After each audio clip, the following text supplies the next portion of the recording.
पुढच्या वर्षी ऊसाचं गाळीस एका ठराविक काळात कसं संपवायचं याची चिंता होईल अशी शक्यता नाकारता येत नाही.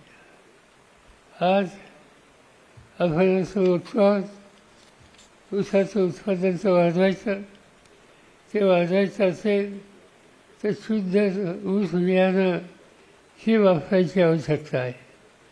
आणि मी नेहमीच या सभेमध्ये सांगत असतो की या संदर्भात थोडं अधिक लक्ष द्यायची गरज आहे. दर्जेदार ऊसाचं बियाणं मिळावं यासाठी VSAनं अलीकडून बरेच निर्णय घेतले. ठिकठिकाणी जमिनी घेतल्या.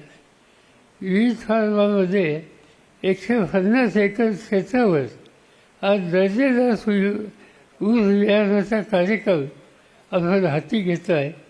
आणि राज्यातील आणि राज्याबाहेरच्या साखर कारखान्यांना लेणं पुरवठा आपण करतो.